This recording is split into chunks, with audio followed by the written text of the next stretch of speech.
यूं मिले हमसे वतन के लोग आज़ादी के बाद, जैसे बेहुस्न बाप कोई दूसरी शादी के बाद। जिस मुल्क को हिंदुस्तान का चप्पा चप्पा गोशा गोशा इस बात पर शाहिद है,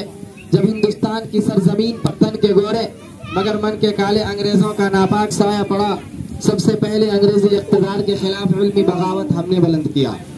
मुल्क की आज़ादी की तलाश में कभी हमने फांसी के फंदों को छूम कर मंजिल का निशान पूछा, तो कभी रिवाल्वरों की लपलपी पर उंगलियां हमने रखी, कभी माल्टा की कोठरियों को अपना वतन हमने बनाया। इस तरह सदियों की गुलामी के बाद हमारा मुल्क अंग्रेजी इक़्तिदार से आज़ाद हुआ और हमने बहुत सोच समझ कर जमहूरियत को मिल्लत इस्लामिया के गैरतमंद फर्जिंदों, किसे मालूम था जिस देश को हमने गहवारा अमन बनाया, मरकज़ इल्म फन बनाया, ताजमहल की खूबसूरती से जिस देश के मेयार को बुलंद किया, जामे मस्जिद के पाकीज़गी से जिस देश को संवारा और कुतुब मीनार की बुलंदी से जिस देश के मेयार को बुलंद किया, आज वही देश हमारे लिए जहन्नम कदा बन जाएगा। किसे मालूम था वतन के भाइयों, जिस देश को हमने अपने गले से लगाया, बड़ी मुशक्कत परेशानी के बाद जिस देश को हमने आज़ाद कराया, आज उसी देश में अशोक सिंघल, उमा भारती, सुष्मिता सिन्हा और योगी आदित्यनाथ जैसा जहरीला नाक पैदा होगा। वो धरती, वो जमीन जहाँ पर मुसलमानों ने अपने खून को पानी की तरह बहाया, आज उसी धरती पर मुसलमानों से वतन परस्ती का सबूत मांगा जाता है। मुसलमानों की जहाँ तक जान महफूज है, न माल महफूज है, हमारे नौजवानों को उसके सलाखों के पीछे डाला जाता है। आखिर ये कैसी आज़ादी है? हाँ, ये कैसी आज़ादी है? ना मुसलमानों की न जान महफूज है, न माल महफूज है। मेरे दोस्तों, आज मुसलमानों से इस दौर में कहा जाता है, वतन परस्ती का सबूत मांगा जाता है और कहा जाता है कि तुम वीडियो बना करके, परचम लहरा करके तुम वतन परस्ती का सबूत दो। मेरे अजीजों, मैं कहना चाहता हूँ, ऐसे जालिम लोगों से तुम हमसे वतन परस्ती का सबूत मांगते हो। याद रखो, इस मिट्टी से जितने मोहब्बत मुसलमान करता है, जितनी कुर्बानी मुसलमानों ने दिया है, अगर इनसे पूछा जाए जो ये वतन परस्ती का सबूत मांगा जाता है, तुमने क्या कुर्बानी दी है, तुम्हारा क्या किरदार है, क्या रोल है इस आज़ादी में, तो मेरे दोस्तों, जितना मुसलमानों ने खून बहाया है उतना इसने पसीना भी नहीं बहाया। आज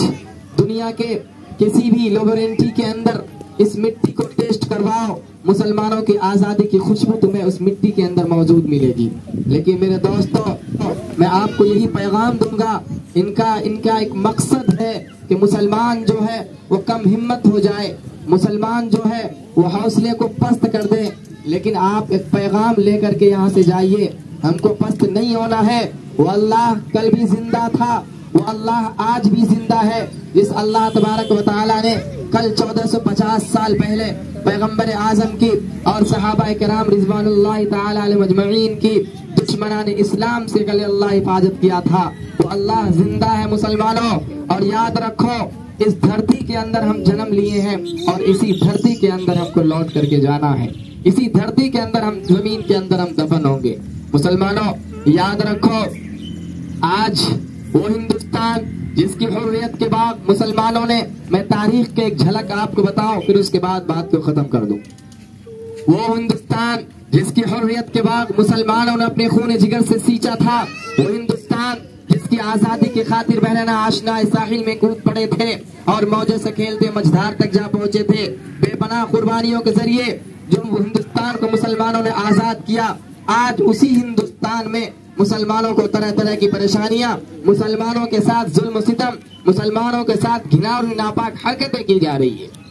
हमारी ना तो जान महफूज है, ना माल महफूज है, ना औलाद महफूज है। हमारी मस्जिदों पर पाबंदी लगाई जा रही है, हमारी कुर्बानियों पर पाबंदी लगाई जा रही है और ये कही जा रही है हद तो तब हो गई जब हमारी कुर्बानी पर पाबंदी लगाई जा रही है। मेरे मोहतरम, मेरे बड़ों, वो आज ये कहा जाता है, यूं तो हिंदुस्तान में 70 साल से आपने देखा होगा, आज से कबल 9 साल पहले कभी हिंदू मुसलमान, कभी लड़ाई झगड़े, इस तरह की बातें, इस तरह की हवा नहीं चली थी। लेकिन जब से ये जालिम ताकतवर हुकूमत अपनी गद्दी में आई है, जब से इसने हुकूमत बनाई है, तब से मुसलमानों का रही सही सुकून और चैन छीन लिया इसने।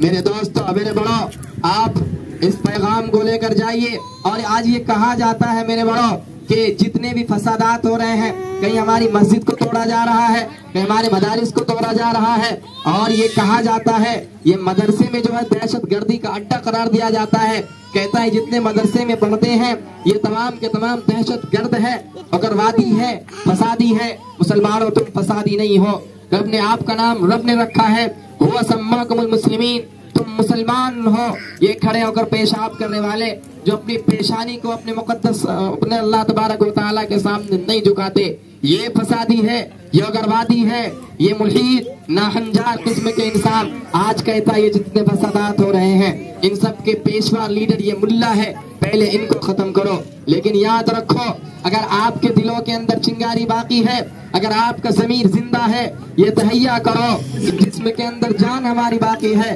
تب تک ہم مر سکتے ہیں لیکن اپنی شریعت کا ہم سودا نہیں کر سکتے۔ مسلمانوں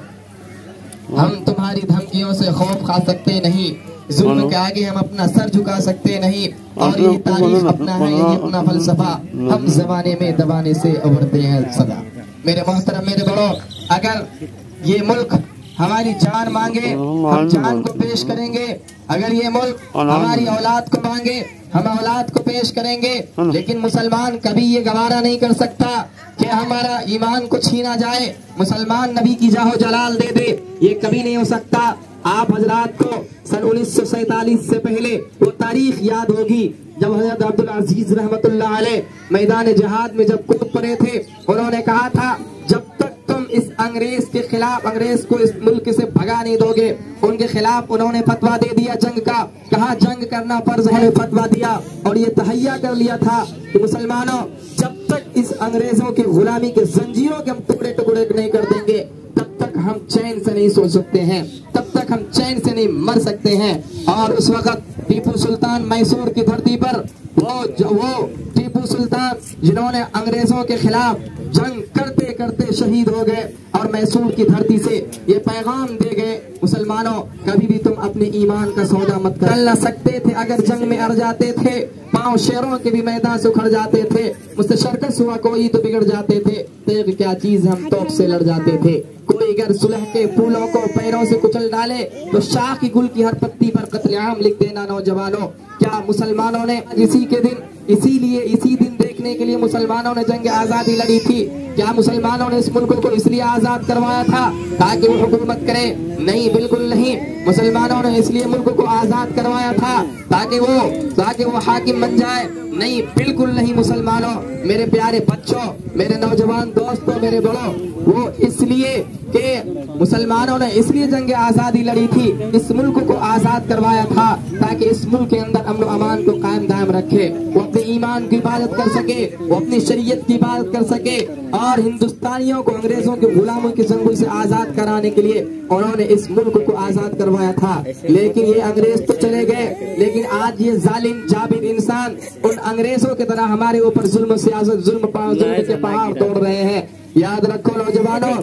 آپ کو کروٹیں بدلنا ہوگا، آپ کو یہ تہیا کرنا ہوگا، آپ کو یہ سوچنا ہوگا۔ آج مشرکین نے تمہارے خلاف کمر کس لی ہے، آج انہوں نے تمہارے خلاف فوجیں تیار کر لی ہے، اگر تم اپنے آپ کو نہیں بدلو گے، یاد رکھو ان اللہ لا یغیر ما بقوم حتی یغیر ما بانفسہم، اللہ تبارک و تعالی اس وقت تک قوم کے حالات نہیں بدلتا جب تک قوم خود یہ نہ سوچ لے اپنے حالات بدلنے کا۔ اس لیے تمہیں اگر تم واقعتاً ایک مسلمان ہو، اپنے دل کے اندر ایمان رکھتے ہو، یہ تہیا کرنا ہوگا۔ صلاح الدین ایوبی کا اگر ہم نشی ہو، اگر تم محمد بن قاسم کے پیروکار ہو، یاد رکھو تمہیں اپنے اندر جذبہ کو پیدا کرنا ہوگا۔ اور نوجوانوں، اگر آپ متحد ہوں گے، اگر آپ یونٹی بنائیں گے، واقعتاً اگر آپ اللہ تبارک و تعالیٰ کے شریعت کردہ پر چلیں گے، یاد رکھو مسلمانوں، پھر تو تمہاری